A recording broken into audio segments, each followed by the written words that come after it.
This is a warning. The image you are about to see may cause extreme discomfort in some viewers. Young children, small animals, and mildly squeamish adults are all advised to look away. You have been warned. And he was so young, too. The 2019 season was wild. The Nationals won their first World Series. Pete Alonso, Yordan Alvarez, and Fernando Tatis Jr. all made their debut.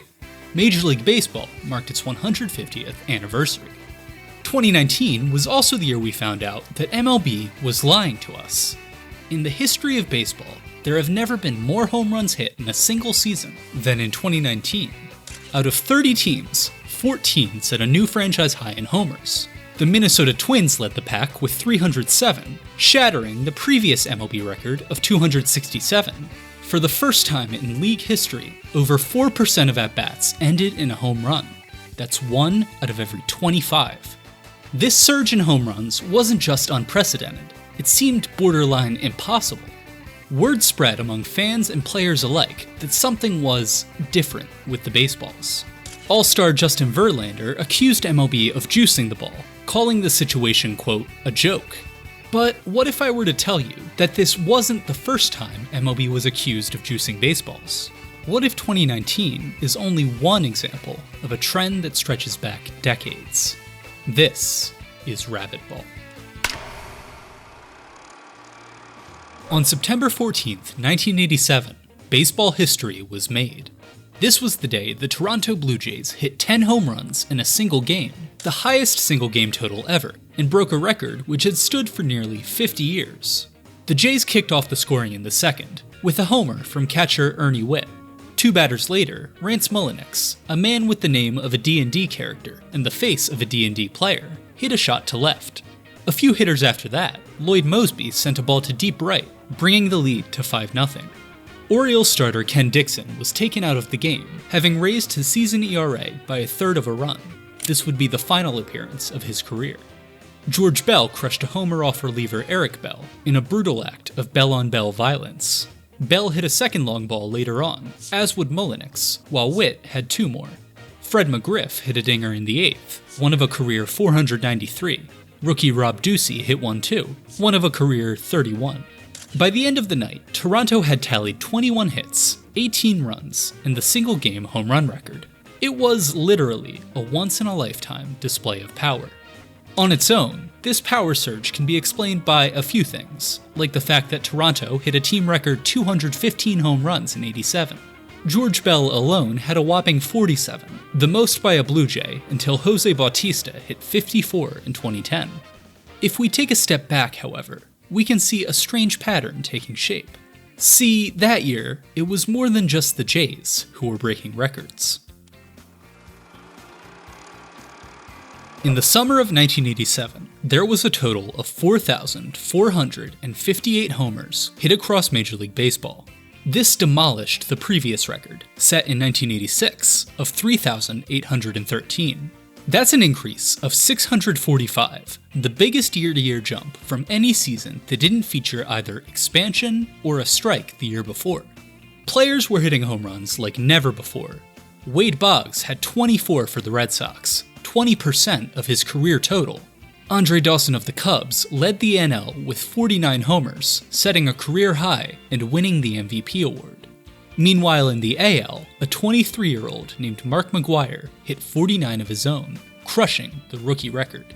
Even Tony Gwynn, the definition of a contact hitter, slugged over 500 for the first time ever. And it wasn't just the superstars. Guys like Ozzie Virgil, Matt Noakes, and Ken Phelps all posted career highs.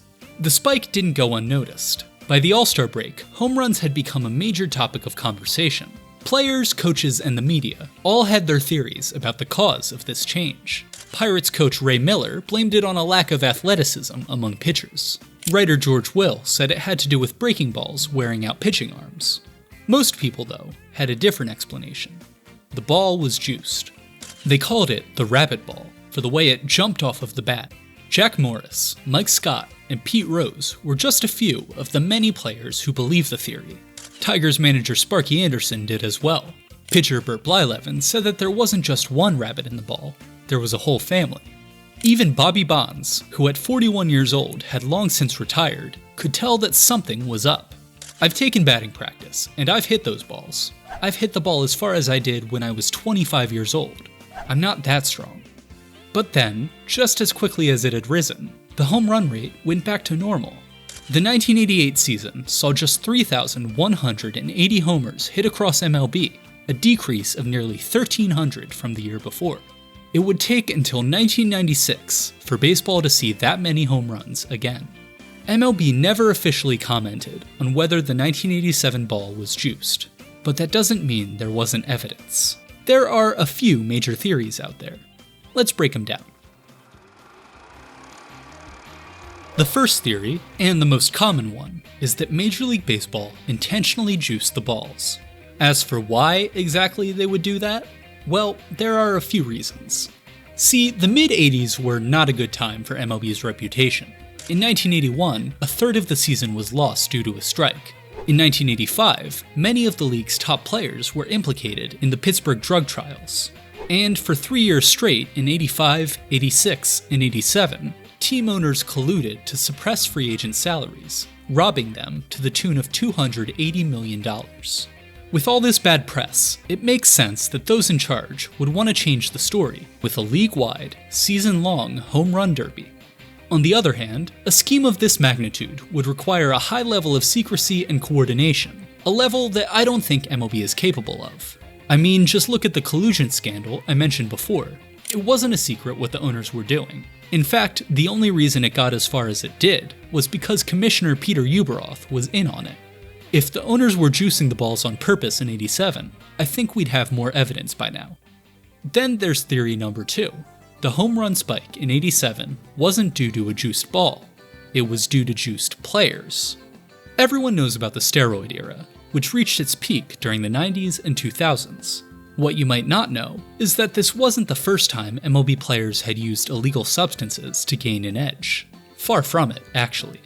In 2005, former pitcher Tom House said that PEDs were being used as early as the 60s and 70s. House estimated that 6 or 7 pitchers per team, including himself, had used, quote, steroids they wouldn't give to horses. We didn't get beat, we got out-milligrammed.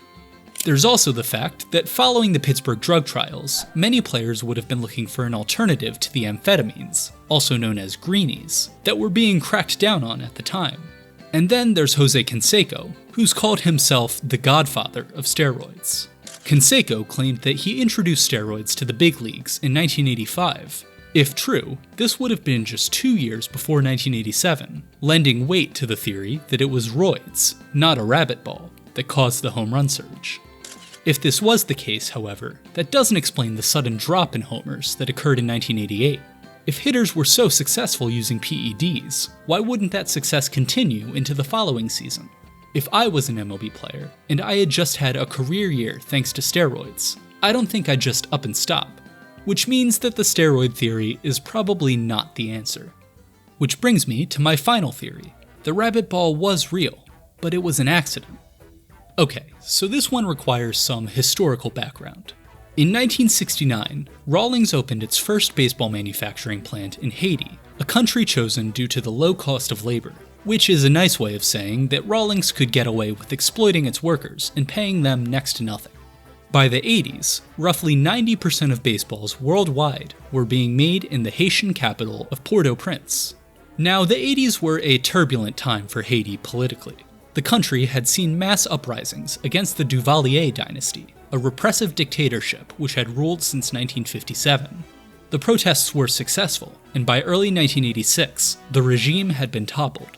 For the United States, however, this was a problem. See, the US had long supported the Duvaliers due to their rabid anti-communism, and had spent an estimated $900 million to prop up the dictatorship.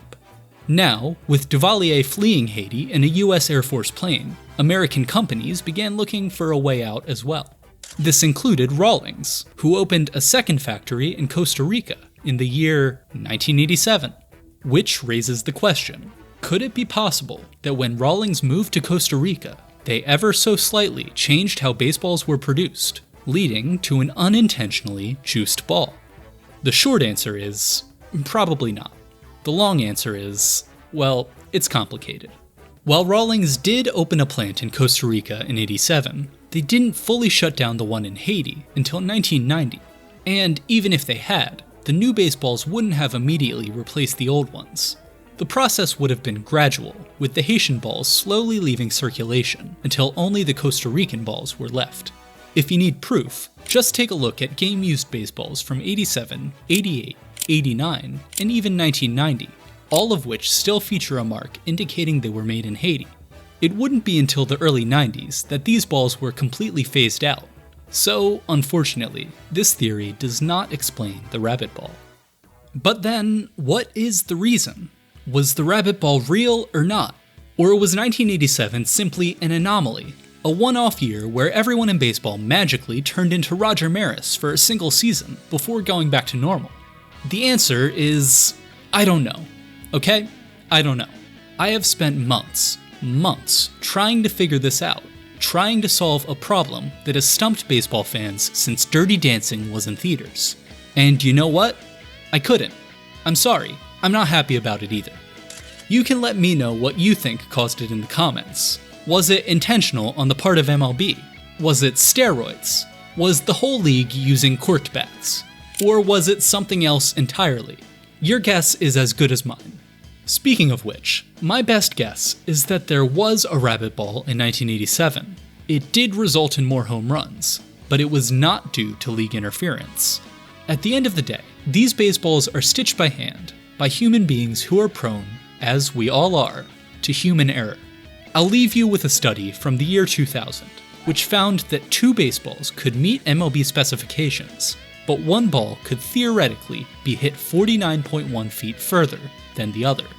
It's possible, maybe not likely, but possible, that the rabbit ball was nothing more than an oversupply of relatively livelier balls, a child of random, unadulterated chance. Like I said, I don't know. Please feel free to disagree. But this is baseball after all, and stranger things have happened.